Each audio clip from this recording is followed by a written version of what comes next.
Muito bem, vamos agora à questão da relação da entropia com o calor. Ela pode existir, sim. Por quê? Não quer dizer que ela exista sempre. Ora, consideremos aquele exemplo da expansão livre de um gás. É um processo adiabático, de que, no caso da expansão livre de um gás, dq é igual a zero. No entanto, ds não. Ou, se quiser, ΔS não. A entropia, no caso da expansão livre de um gás, aumenta. E o sistema não absorveu nem cedeu calor. Vamos a um segundo exemplo. Nesse exemplo, nós já temos uma relação entre entropia e aumento da entropia, ou redução da entropia. Claro que agora nós estamos falando de agentes externos, interação com algo externo ao sistema, para ver um decréscimo da entropia. Né?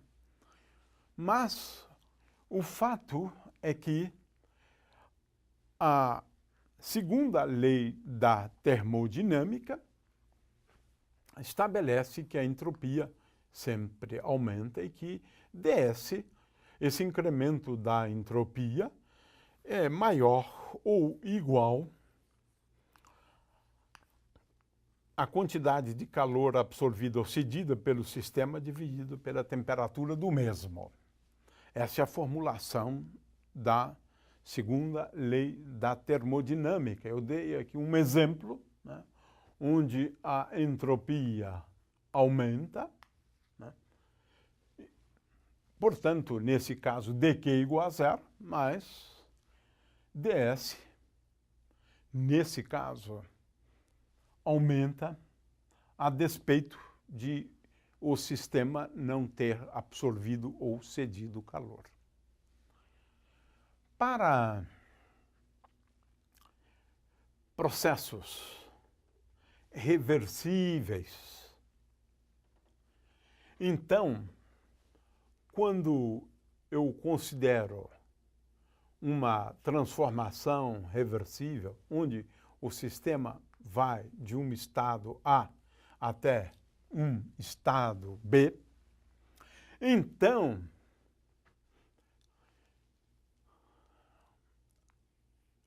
a entropia nesse estado poderíamos chamar de entropia no estado A, e no estado B a entropia é SB.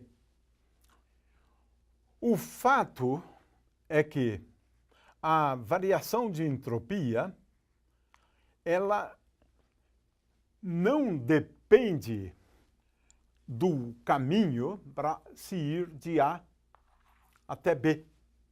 Depende só dos estados A e B. Portanto, ΔS é igual a SB menos SA.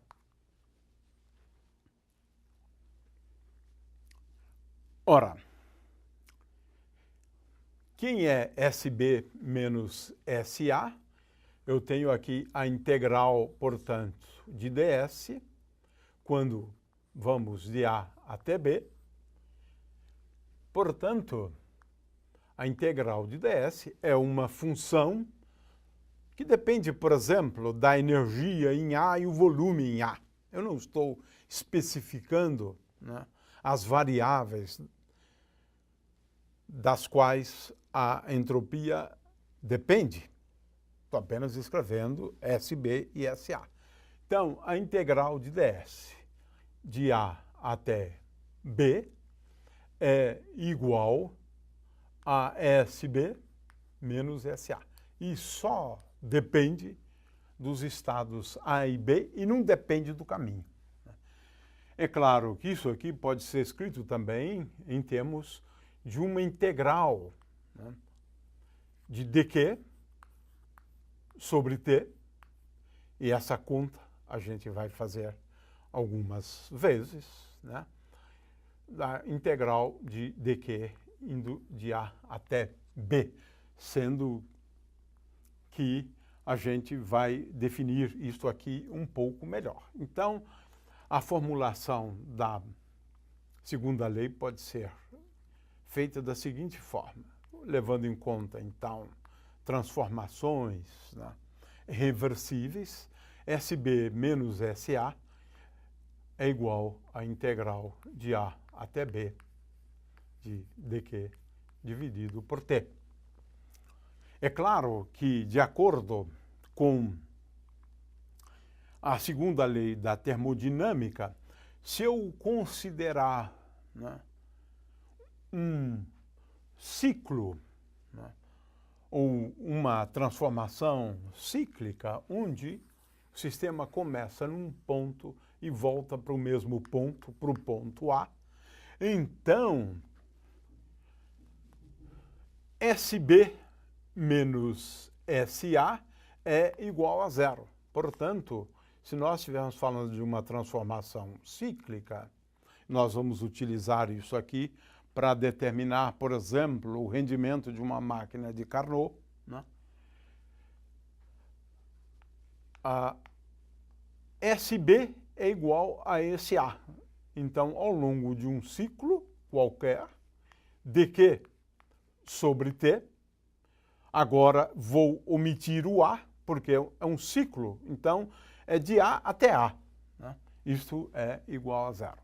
É uma outra maneira da gente formular a segunda lei da termodinâmica, né? Ora, vamos agora apresentar um resultado relativo a esta relação, né, de entropia e calor, né, que é no caso de uma transição de fase.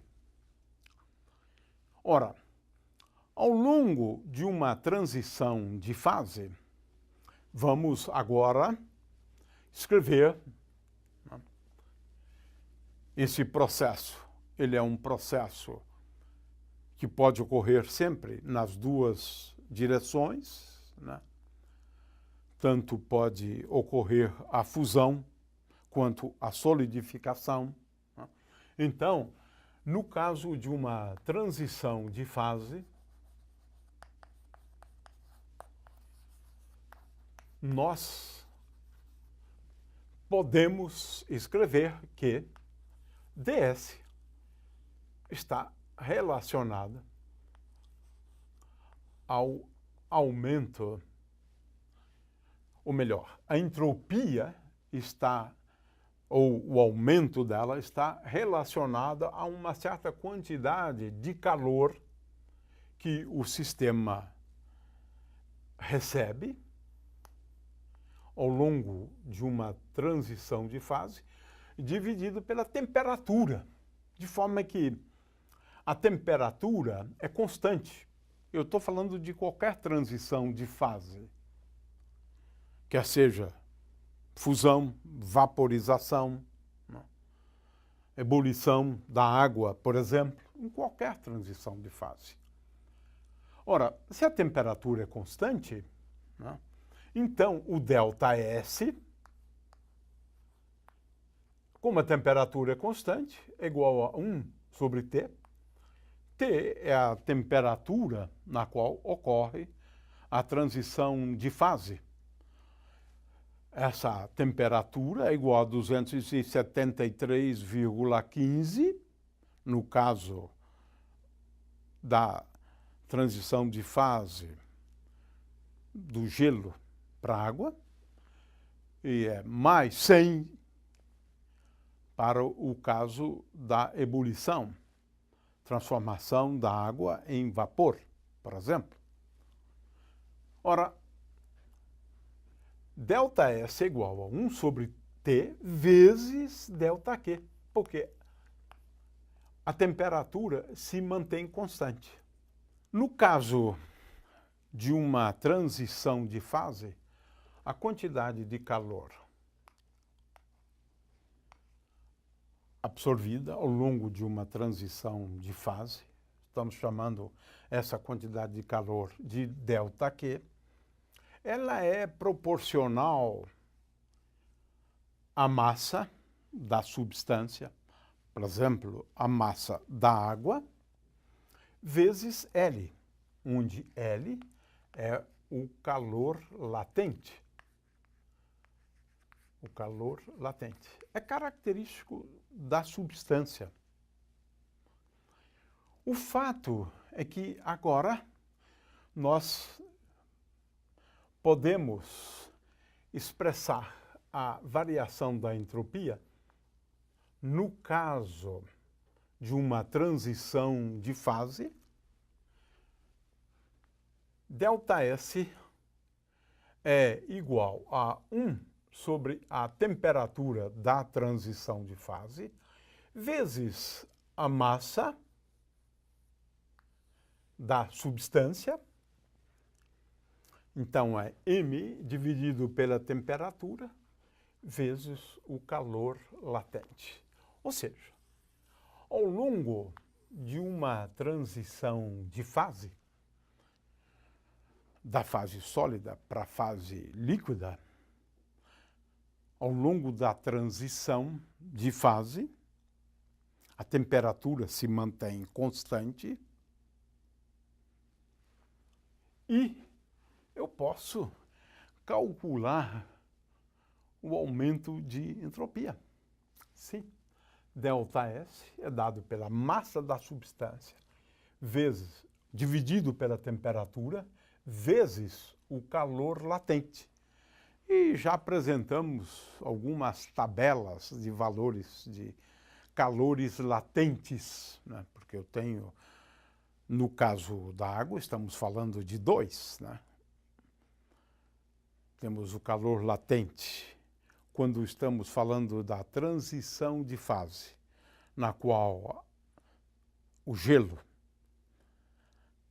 passa dessa fase sólida para a fase líquida e, finalmente, da fase líquida para vapor. Os calores latentes são diferentes. E os calores latentes diferem de substância para substância. De qualquer maneira, nós temos aqui uma forma relativamente fácil de determinar o aumento da entropia quando ocorre uma transição de fase.